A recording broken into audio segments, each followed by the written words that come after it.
everyone, and welcome to the first episode of Illinear Positioning. So why is this podcast coming out? Because this format starts from a simple observation that I have all over the past years, which is about mapping illinearity as a core skill for today professionals, entrepreneurs, HR managers, and we often keep on reading success, change, and growth as they basically shouldn't.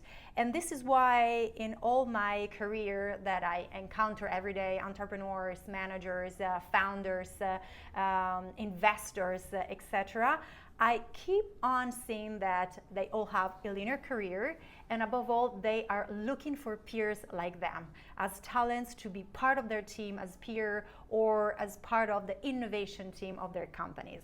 And so that's why in this format, I would like to give visibility to some of them I've been working with for many, many reasons, because we all know that everything happens for a reason, also the encounters.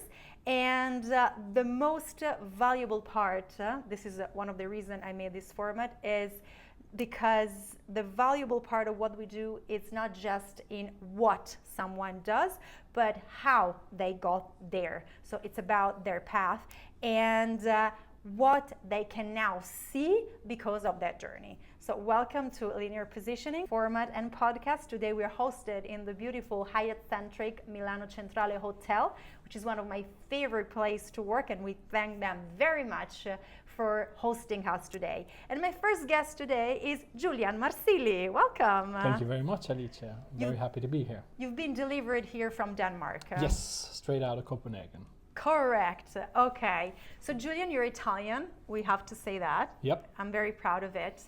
So I would like you, since we're here talking about linearity, and of course, based on what you do today and your path and your career that I know very well, can you tell us who you are today? Okay, so my name is Julian Marsili. I am half Italian, quarter English and a quarter Scottish. So I have a bit of a mixed background. I didn't know that. Exactly. Actually. Yes. So my mum is half English, half Scottish. Okay. So Cool. That's me.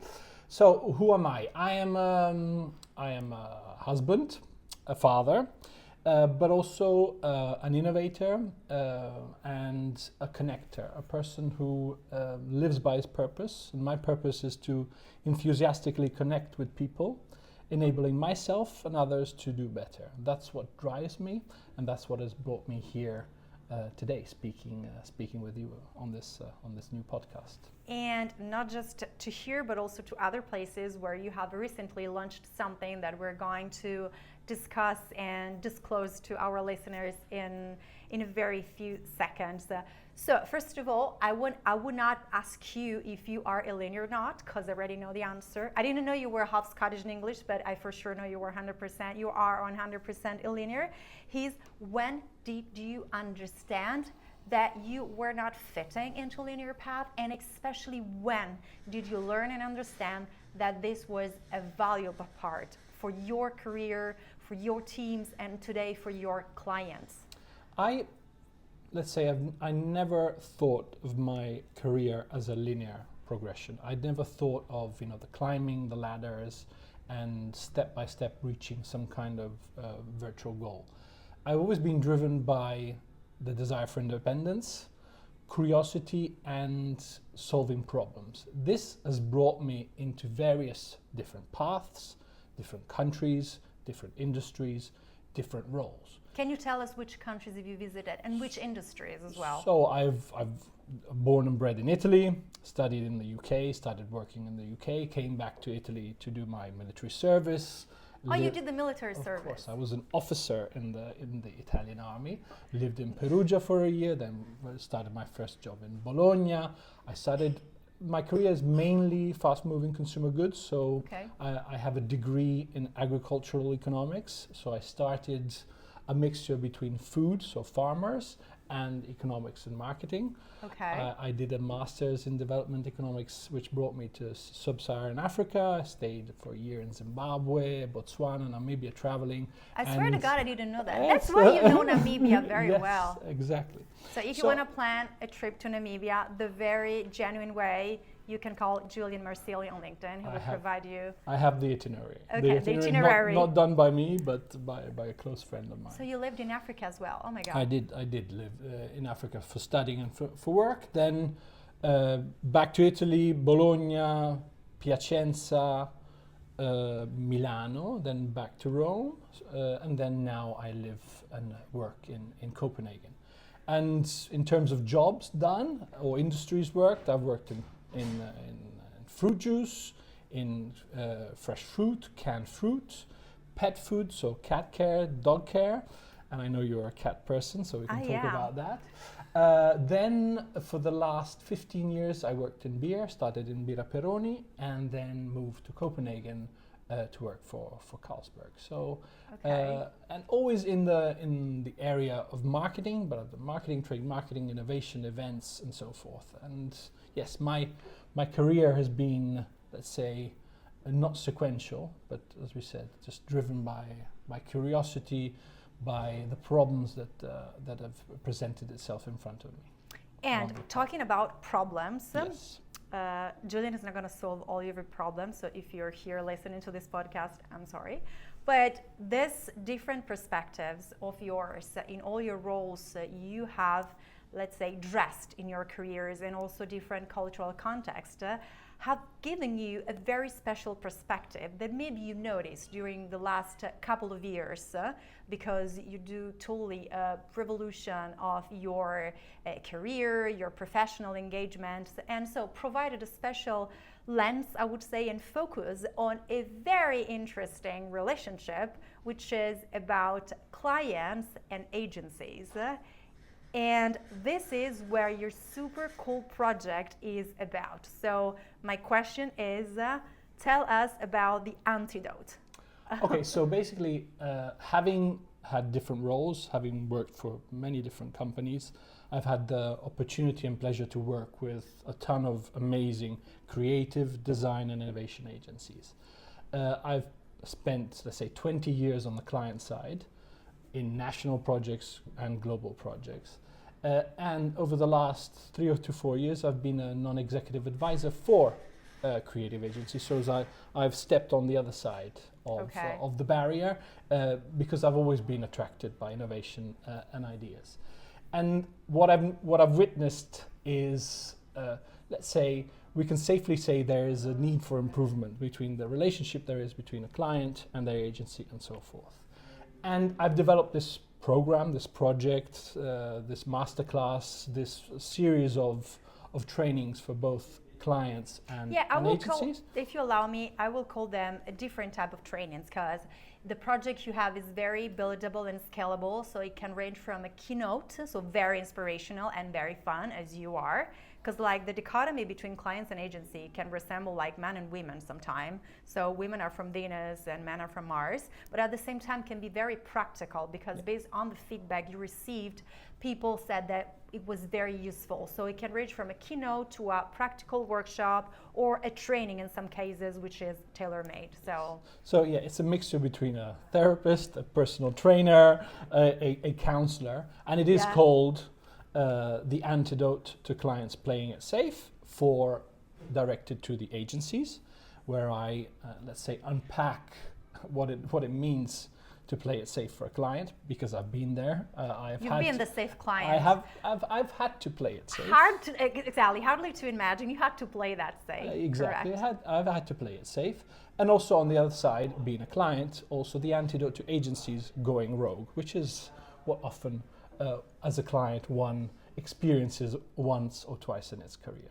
So basically we start from the context. So why you created this, you told us, because you've been playing on both sides and this gives you an incredible complete perspective. Also, as I said, in different countries and in different sectors, because spirits, pets and other fast consumer goods are very different. So let's give us more a context about it, because you have a couple of clients that you've recently delivered this training. One is in Denmark, one in the UK, and you're about to launch this training also in Italian. Yes. So if you're listening to this podcast and you're Italian, there's another version that probably you would like to listen, because we're going to do that in Italian. So tell us more about the context and maybe start introducing the benefits of it. Which part is why you do that, but also the feedback that you got from agencies dealing with clients that you train to work better, possibly with a more passionate and fun way. So the why is the relationship is broken. What I see is clients, because I've been on the other side, giving briefs with no clarity. So asking agencies to do things without really clarifying what problem they're trying to solve. And what they want sometimes. Absolutely. They have no idea. They say they know what they want, but in the end, it's not very clear what kind of problem you're trying to solve. Because if you are a company, if you're a brand that is wanting to sell something to a customer, you need to know the need of that customer, and you need to know what your product, what need that product satisfies. So you just cannot come to an agency that says, I want a campaign that drives awareness to my product, punto e basta. You will get, and here comes the Italian. Yeah, sure. What you will get out of a creative agency is something of some kind, coming from a basic understanding of the agency, of your market, but it's never going to be centered around a clear and crystal clear problem. On the other hand, agencies, which are in a very particular situation, especially now that the market is changing so fast, where they are so eager to please that they stop challenging their clients. They stop asking what I call these heretical questions, those questions that challenge the very essence of a business to understand what kind of problem they want to solve.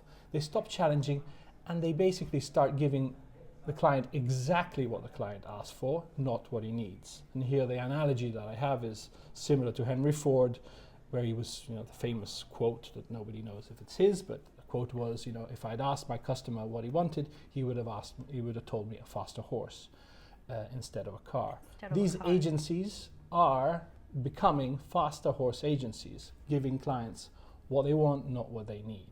Can we say that after your training, there's really an improvement in the way people ask questions and the willing really to challenge themselves, but not just for a matter of performance, but if they work better on understanding the clients, the delivery is faster and effective. Is this what they told you? Yes, let's say what I've been told is that the outcome is that I bring everybody back to the essence of how a relationship between a client and an agency is built, and how I think it used to be. I mean, when I grew up, that's what we hired creative agencies for. We had a problem, we didn't know how to solve it, we brought in the experts, and these experts came.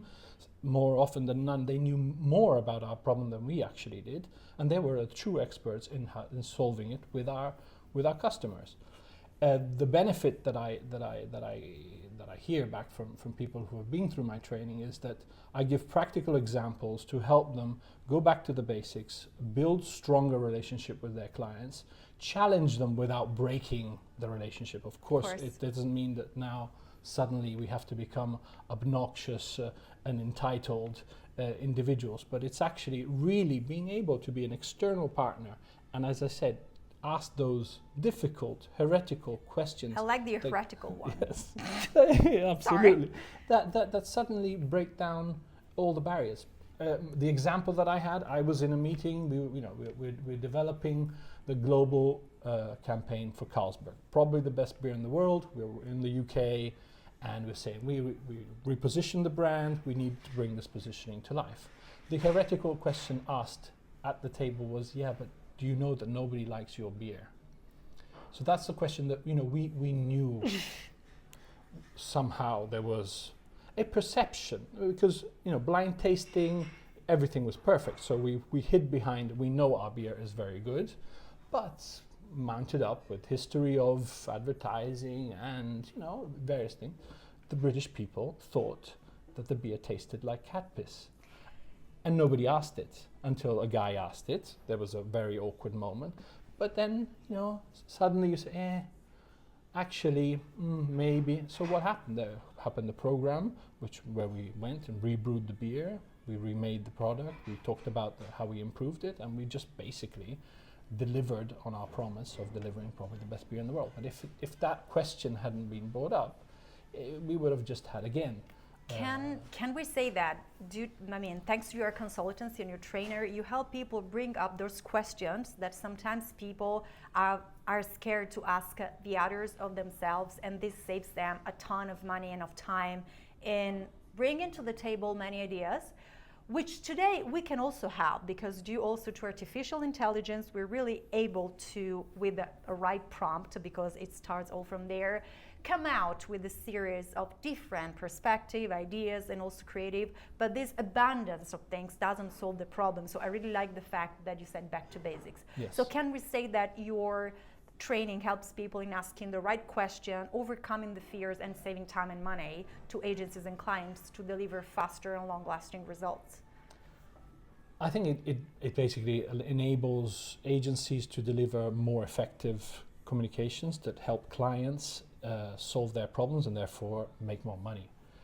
Therefore make everything more efficient. I teach how to interrogate a brief. I teach how to go beyond the obvious. I teach how to not to stop at the scope which has been requested, but actually by interrogating the problem, coming out with alternative solutions that the client had not even thought about, but in the end, staying in budget, allow the idea or the solution to the problem to come to life and to sell more. And you were also saying that if you train a group of people, maybe there are like some of them that are so-called the early adopters of this new perspective, and can this maybe accelerate also the rest of the group of people that maybe are, okay, you gave me that scope, I'm going to perform that scope and I'm good. Because I think that today we are all scared to lose our jobs because of artificial intelligence. There's somebody that's faster than us, but sometimes faster is not enough. So can we say that with this group training, actual agency can see an improvement also in the exposition to innovation and risk taking? Absolutely, it will enable them to have a competitive advantage in delivering solutions to their clients better, faster, and to build trust and relation that allows them to keep that client for longer. Because one other element of this relationship which is broken, it continuously gets broken. There's marriages that split up and remarried, divorces, exactly, with endless pitches. We know that the best creative work is the work that is done through partnership that has been established through the years, that comes through a mutual understanding of what the problem you're trying to solve and so forth. So my masterclass, my trainings I've helped many independent, highly creative driven businesses just deliver great ideas, and we'll touch how these great ideas often can be scary, in a way that is simple and very tangible, that can help businesses solve problems. So I have two heretical questions for you. Yes. I will start with first. So the first is this. I like the fact of somebody that in a room asks a very, heretical question. I like it because basically it could be me when I was working in corporate. Now, what is the biggest lies that creative agencies or creative people in agency keep on telling them? And I'm asking this question why? Not to criticize, but I'm assuming that maybe there are creative people that are listening to this podcast. Maybe they are managers in some agency, or maybe there's an entrepreneur that has a business going well, but really sees a possibility of building more and more trustable and long-lasting relationships with clients. Because at the end of the day, we just do not want to have clients. I want to have clients that I like, with whom I can have a dialogue that is mutually nurturing and empowering. So maybe this question can arise a new awareness in him or in her, and understand that what you offer, there's a possibility for them to grow. Either they're gonna buy your class or your training or not. Hopefully yes, but not really. So what is the biggest lie among or within creative agencies? So you don't just want a client to have a relationship. You want to have a client to have a great relationship, but also to do work that you're proud of. Okay? Yeah, correct. And that is one element which is not coming through. The biggest lie it's something that annoys me very much, because I've been on both sides and I've heard it said my client, I'm not doing great work. The work that I'm doing, I'm not proud of, and actually I'm not going to show my mum because I have a client who likes to play it safe. Okay. And that is a lie, because a lie, or let's say it's something that annoys me, because simply by defining great creative output as brave, as challenging, as dangerous, is the wrong part of the equation. Nobody hired me in a fast-moving consumer goods, in a startup, scale-up, or large multinational to go and break stuff and risk the business. So whenever somebody comes in and says, this idea is not safe, this idea is brave, and so forth, the first element which comes in every marketing manager, brand manager, is, okay, exciting, well, will this get me fired? Will this, will this drive a wedge between me and my company? Am I going to put the reputation of the company at stake? So I am totally against the word brave, and even if it's part of my class, the word safe, because there are different perspectives. My perspective as Julian Marsili is very different from the perspective of my bosses in the business in which I was, and also in the agencies. The importance is not to talk about safe, brave, but it's to talk about the problem that you're trying to solve and what the idea is going to do to solve that problem. That is, and then that idea can be the most crazy, and we'll talk about how you can present crazy ideas and get them to buy in. But as long as you're clear of what the idea is going to do for your business, then you're talking about solutions. You're not talking about brave, not brave, which in the end, when we talk about brave creative ideas, there are ideas that need to cut through, that need to be, demand attention, that need to be different from what we are used to seeing in the media today. Yes, you need to be different, you need to be, you need to challenge the conventions, but you're doing it for one specific element to get noticed, to get thought of, to get bought. So that is solving a problem which businesses have, and so forth. And one of the things I see in, what we have been talking about here, but also in our previous conversation, is really the human factor in all of this. Because at a certain point you told me, it's like presenting a very bold idea, Burning Man style, because I did a Burning Man, but dressed in your tuxedo, okay? So nothing against the tuxedo, but on the other hand, sometimes really when people are playing it safe or are so detached from not the idea or the business, but detached of, am I really making the difference? Am I really innovating? Okay. The thing is having this not matching like force, not persuasive power. And when I talk about persuasive, I mean not because you have to convince the other, but to show the validity of your idea, so he is or she is open to tell you why yes and why not, and that's how you come to the solution. So how do we do like this?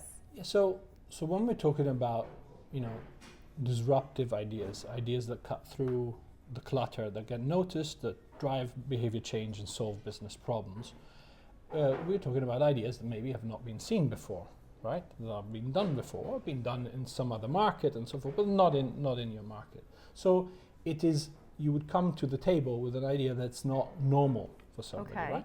So the advice that all the great creatives give, and it's part of my masterclass, is to normalize the abnormal. So make the abnormal inevitable.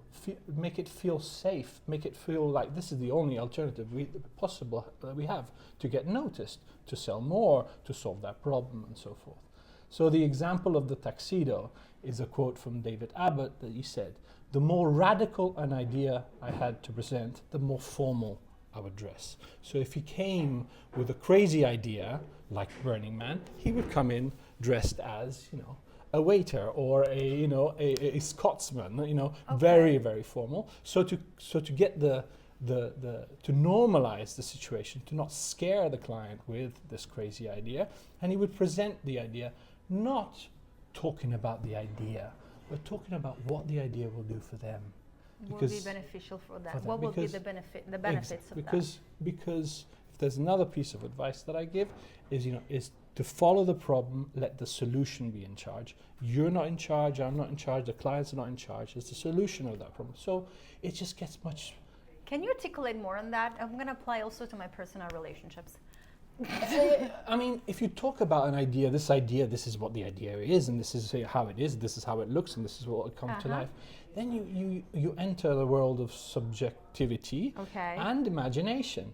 So everybody will relate to that idea in different ways. Okay.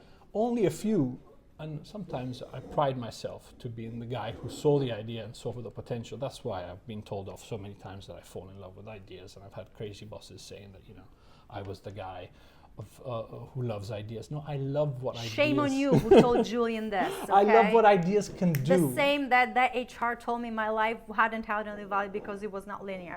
Exactly. Okay. Shame on you. Sorry, I interrupt you, but no, exactly. it was worth it to do that. Exactly. So you said it's subject to...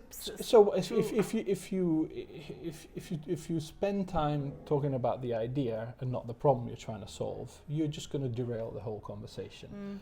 Keep your head, your eye on the ball. That's the goal. That's where we need to put the ball. And how we then throw it inside is something of a matter of another conversation, or something that will change, will evolve over time, because the situations will change. I mean, in a creative process, it takes months to get from an idea to production. That idea will change ownership and shapes and sizes. Just as long as you know what problem you're trying to solve, that solution will be in charge and not you. And you take out all the personalism. And believe me, I have been the person who has personalized ideas, and I have done mistakes in my career whereby I thought we all did mistakes. This is me.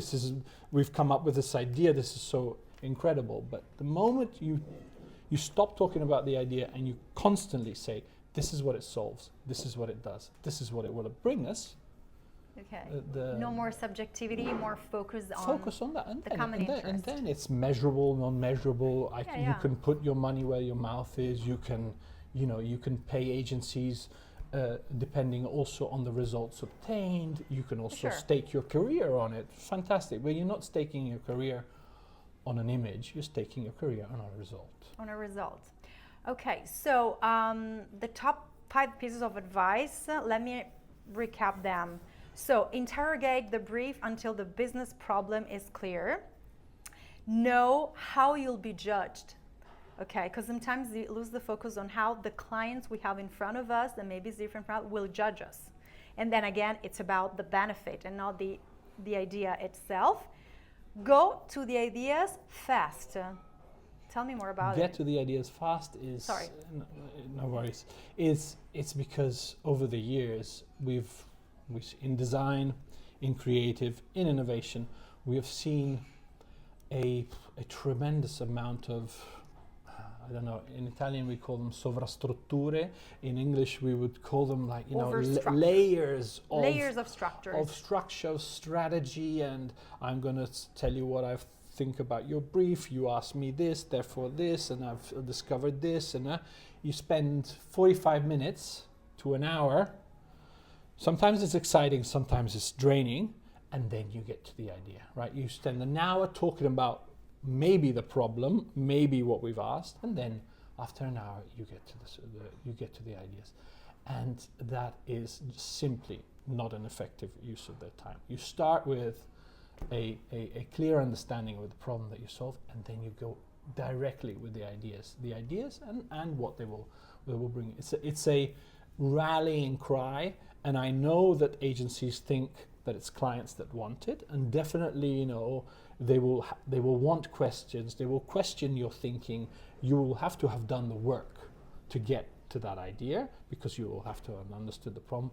But don't waste this beautiful space that you have, this beautiful time talking about multi-layer thinking. Okay. And get to the ideas fast. Again, back to basics. So, right? Yes.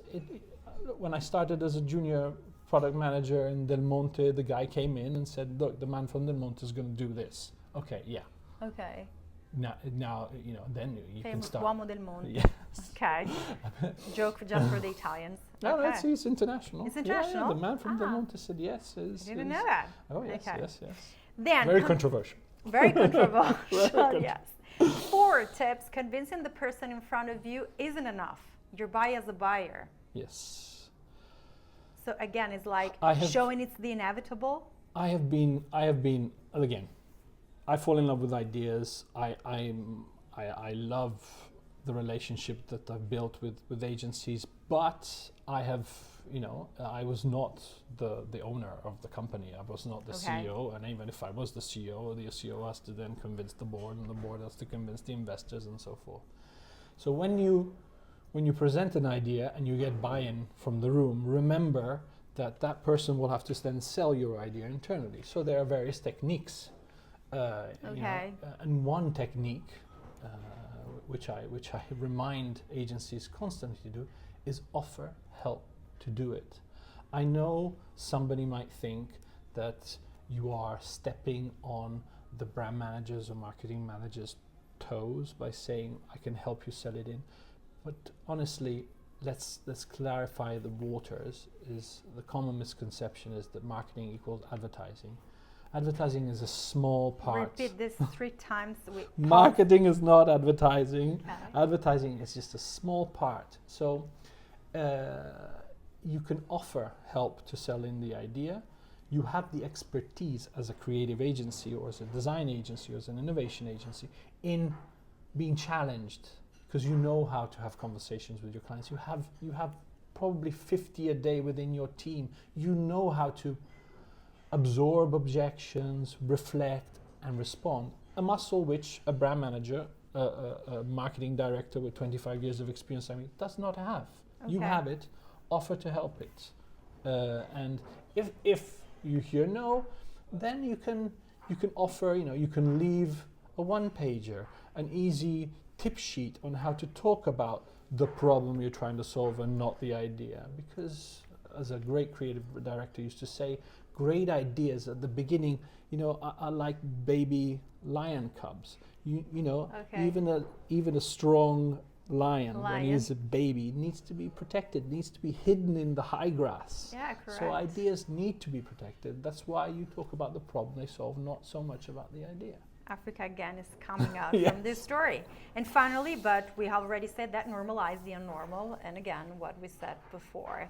So is there something more you want to tell, more lent to agencies or to clients, but to people in these very dynamic ways, and based on your experience, really jump from one continent to the other, from different sectors, language barriers. Now you're even taking a cooking course in Denmark just to show Danish people how to cook, because really, I'm kidding, but it's really uncertain times, and the reason why I do this type of content, it's because I think that people need stories like yours just to prove themselves that it's possible if they want to make a detour, if they want to make a cut, if they want, which doesn't mean like you have to throw away what Absolutely. you did until now, but your career is really an example of that. So Absolutely, and I didn't know the concept of illinearity until I met you.